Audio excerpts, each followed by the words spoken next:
Welcome children. Today I am dealing with the topic motion in a plane. So all of us know what is motion in a straight line. Okay, that is the movement of a particle along a single direction can be called as which one? Motion along a straight line, and this direction can be x, y or it may be z. Okay, that is motion in straight line. And here we are dealing with which one? Motion in a plane. That means what is another name for motion in a plane? This is called as two-dimensional motion. That means here, in order to represent the position or in order to represent the motion of an object, we need how many coordinates? Two coordinates are needed. So that is why it is called as two-dimensional motion. So here we need two coordinates to represent the movement of a particle. Okay. So motion in a plane is otherwise called as which one? Two-dimensional motion. Okay. So we know that all the physical quantities we can generally classify into two as scalar quantities as well as vector quantities. So what is a physical quantity? So any quantity which can be measured. Physical quantity.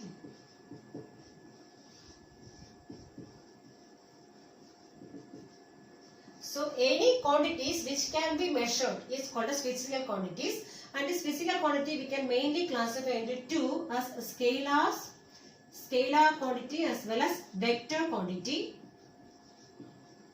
Vector quantities. So scalar quantities means quantities which have only magnitude. The physical quantities which are having only magnitude is called as which one? Scalar quantity. And this physical quantities which are having both magnitude and direction. Magnitude and direction can be called as vector quantities. So all the physical quantities we can classify into two categories as scalars and vectors. So scalars means quantities which have only magnitude, and vectors means they are having both magnitude and direction. Okay. The scalars example we can write mass, length, time. So these are examples of which one? Scalar quantities, because it is having only magnitude, only numerical values there. Okay. Then here example for vector quantity: velocity, displacement, acceleration. So these are called as which one? Vector quantities. So all these physical quantities we can mainly categorize into two as scalars as well as vectors. So scalar quantities are having only magnitude and vectors are having both magnitude and direction. So here in this chapter we have to study in detail about vectors. Okay. So what is a vector? So how will you represent a vector? So a vector is normally represented by a straight line. Okay, so vector normally we are representing by a straight line with an arrowhead. Okay, so here this part is called as the tail of the vector, and this tail is actually the origin of the vector. So this is the origin. The vector starts from here only. So this origin part is called as which one? Tail. The origin of the vector can be called as which one? Tail of the vector. This origin, tail of the vector, and this arrowhead is called as which one? Head of the vector. Head of the vector. So a vector is having one tail as well as a head. So this tail means it is the origin of the vector. Origin of the vector is called as a tail, and this arrowhead is called as which one? The head of the vector. Okay, and this length of this vector, length of the vector represents which one? Magnitude of this vector. Magnitude. This length represents the magnitude of the vector. Magnitude means numerical value. This length of this vector represents the magnitude of vector, and this arrowhead represents direction. Arrowhead represents direction of this vector. So I told you a vector can represent both magnitude and direction. So here this length of this line, so it is actually representing by a straight line, and this length of this line represents which one? Magnitude of the vector, and this arrowhead represents which one? Direction. So in which direction this arrow is going, that direction will be the direction of this vector. This arrow represents the direction of this corresponding vector, and this length represents which one? The magnitude of the vector, and this tail is actually the origin of the vector, and this arrowhead is called as which one? Head of the vector. So this vector is normally representing by a straight line with an arrow. Okay, this straight line represents which one? Length of this vector. Length means magnitude of the vector, and this arrowhead represents which one? The direction of this vector. Next we can study about some of the types of vectors. So first one, position vector. This position vector represents the position of a particle. So it is actually a vector starting from the origin and ending at which one? Ending at the position of the particle. So it is a vector from the origin of the coordinate system to the position of the particle. So it is actually a vector. It is starting from where? From the origin to the position of the particle. So this position vector represents the present position of the particle, as well as it gives the direction of this particle, in which direction this particle is moving. So that can be represented by which one? This position vector. So here vector OP represents which one? Position vector. So here vector OP. Vector OP, it is named as which one? Vector R. So here vector OP equals vector R represents which one? Position vector of this particle P. Of the particle P. So it is actually a vector starting from the origin of coordinate system to the position of the particle. This is the position of the particle. So it is starting from origin to the particle. Okay. And this represents which one? Displacement of the particle. This position vector represents the displacement of the particle as well as which one? As well as direction of this particle. Direction of the particle. Direction of the particle from the origin. Okay. So here this vector OP represents the position vector of the particle P. Okay. Now next one, so first I told about position vector. Then second one, free vector. Free vector.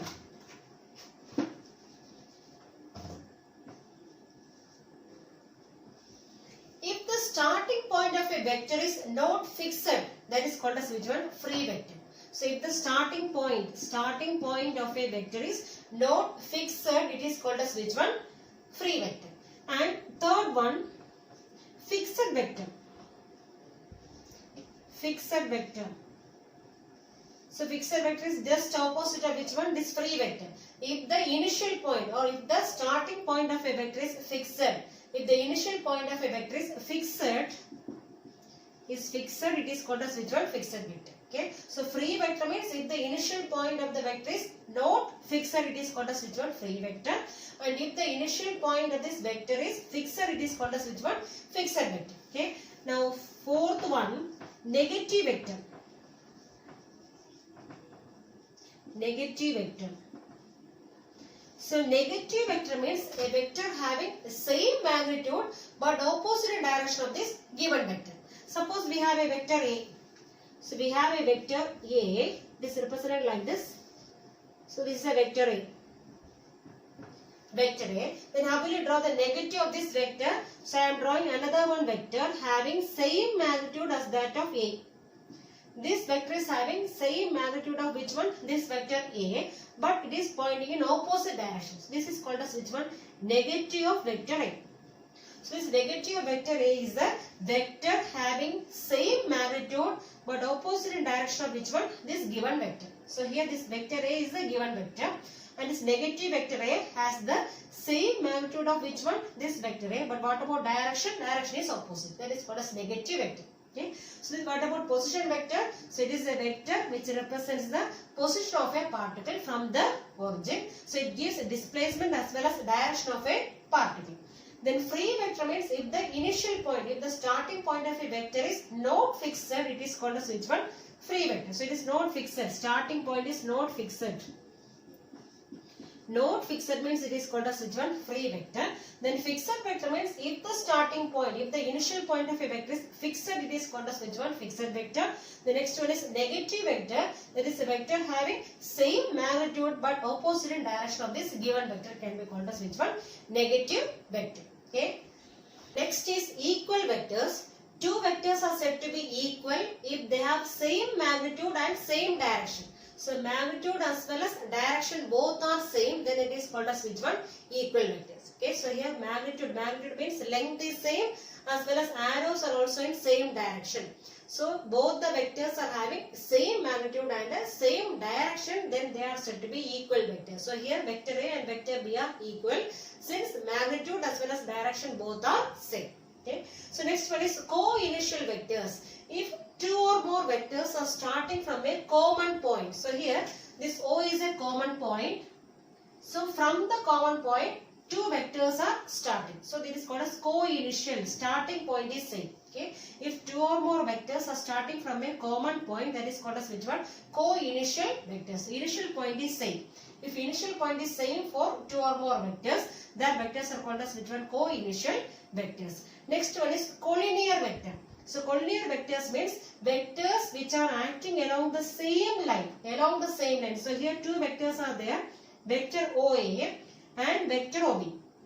So here both these vectors are acting along a same line. So here, so one condition is both the vectors are acting in same line or both the vectors are acting in parallel to each other in same direction. So this is also collinear. Both the vectors are acting in same direction and parallel. If both the vectors are parallel and acting in same direction, or one more condition, both the vectors are acting parallel but in opposite direction. So all these three conditions are which one? Collinear vector only.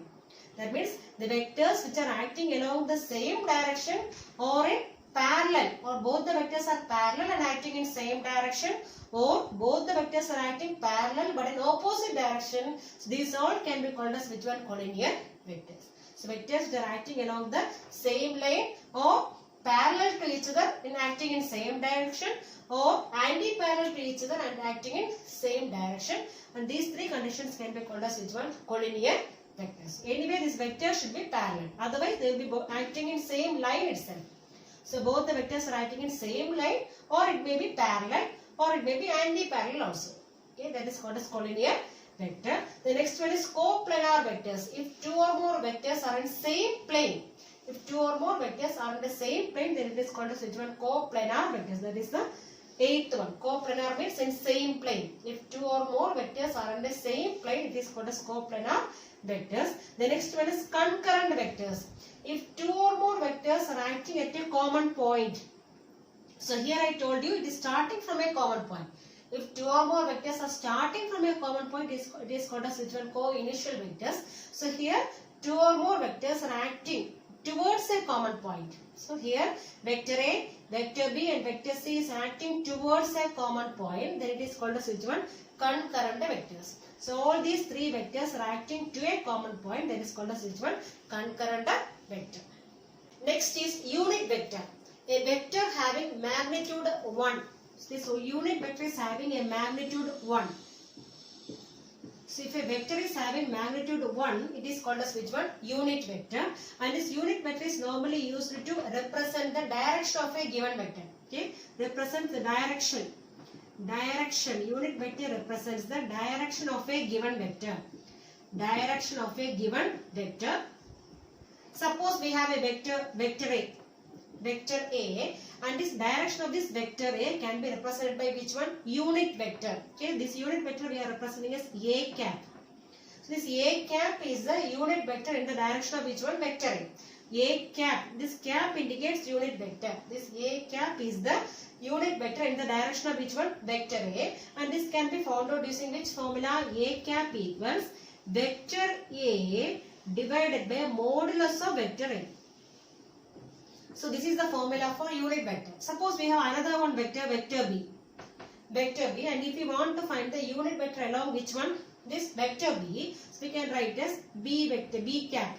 So B cap is the unit vector along which direction? Vector B. How will you find this B cap? Vector B divided by modulus of vector B.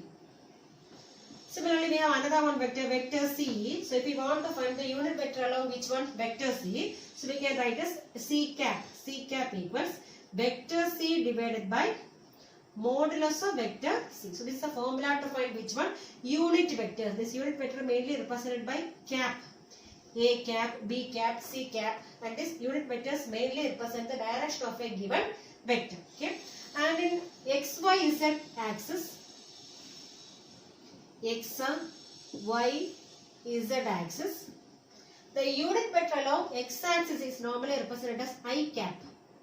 So I cap is the unit vector along which one? X axis. And this j cap. J cap is the unit vector along which direction? Y direction. And k cap is the unit vector along which direction? Z direction. And its magnitude of all these unit vectors is how much? 1. So 1 is the magnitude of all these unit vectors. So it is the unit vector is the vector used to represent the direction of a given vector. And how will you find that unit vector? That vector divided by which one? This modulus of the corresponding vector. And unit vector along x-axis is called as which one? I cap. J cap is the unit vector along which one? Y direction. And k cap along which direction? Z axis. Okay. Zero vector, a vector having magnitude 0 and it may be having arbitrary direction, can be called as which one? Zero vector. So it is having magnitude how much? 0. So what is unit vector? Vectors having magnitude 1 is called as unit vector, and zero vector means vector having magnitude how much? 0. So what are the properties of zero vector? Suppose a zero vector is added to any other vector, we will be getting the same vector itself. So a plus vector 0 vector gives vector a. Suppose vector b plus 0 vector gives which one? Vector b. So if you are adding 0 vector to any other vector, you will be getting the same vector itself. Okay.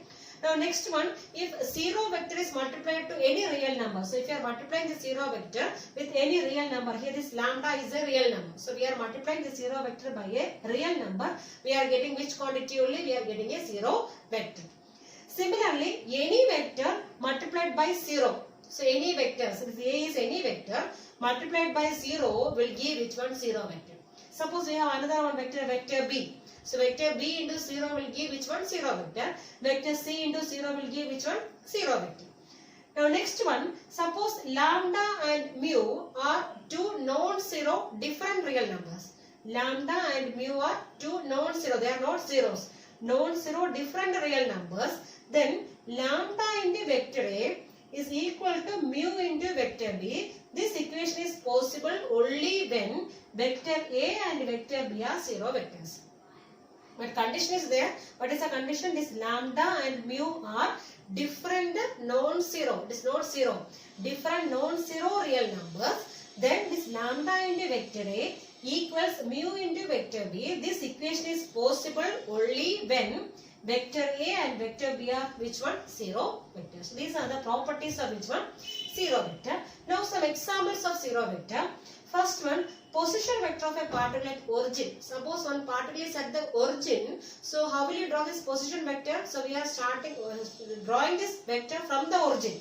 So if the particle is at the origin means what may be the position vector there? It may be 0 only. Okay. This particle is starting from the origin. So this position vector will be how much? 0. Okay. The next one, velocity vector of stationary object. Suppose a particle is not moving, stationary.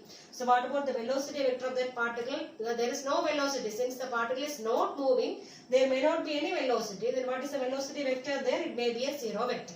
Okay. So whenever a body is stationary, not moving means what about its velocity vector? It may be a 0 vector. The next one, acceleration vector of an object with uniform velocity. Suppose one particle is moving with a uniform velocity. That is, velocity is changing uniformly. Uniform velocity or constant velocity. We cannot say changing uniformly. It is moving with a constant velocity. Velocity is constant. Then in that case, what about acceleration? So acceleration means it is the change in velocity by time. If there is no change in velocity means what about acceleration? It may be 0. So in that condition, what about acceleration vector? It may be a 0 vector. So these are the examples of 0 vectors. Okay. Multiplication of a vector by a real number. So what happens when we are multiplying a vector by a real number? So here a is a vector and we are multiplying this vector by a real number. So when we are multiplying this vector by a real number, we are getting another one vector n into vector a. And this n into vector a will have the same direction as that of which one? Vector a. Because we are multiplying this vector only by a real number. So that means the direction of this vector, direction of this n into vector a is same as that of which one? Same as that of vector a. Same as that of vector a. But what about magnitude? This magnitude becomes n times. Magnitude of this resultant vector becomes n times which one? The magnitude of individual vector a. Okay, so the direction is same as that of which one? Vector A. But what about magnitude? It becomes n times the individual vector. That means magnitude becomes now how much? N into A. But suppose I am multiplying this vector A by a negative real number. So what you will get now? Minus n into vector A. So in this case, what about direction? Direction of this minus n into vector A is opposite of which one? Vector A. So direction is opposite now. Direction is opposite. Direction is opposite of which one? Opposite of vector A. And what about magnitude? The magnitude becomes n times A. N times the magnitude of individual vector A. Resultant vector. The resultant vectors of two or more vectors. The resultant vector of two or more vectors can be considered as a single vector. So it is a single vector which shows the same effect. So it shows the same effect as that produced by which one? The individual vectors together. Individual vectors together. So this resultant vector of two or more vectors can be considered as a single vector which shows the same effect as produced by which one? Individual vectors together. And this nature of resultant vector is same as that of which one? Same as that of component vectors. Same as that of the component vectors. So this resultant vector can be considered as a single vector which shows the same effect as that produced by individual vectors together. As well as what is the nature? The nature of this resultant vector is same as that of the component vectors. So these are the different types of vectors as well as the multiplication of vector by real number and this resultant vector.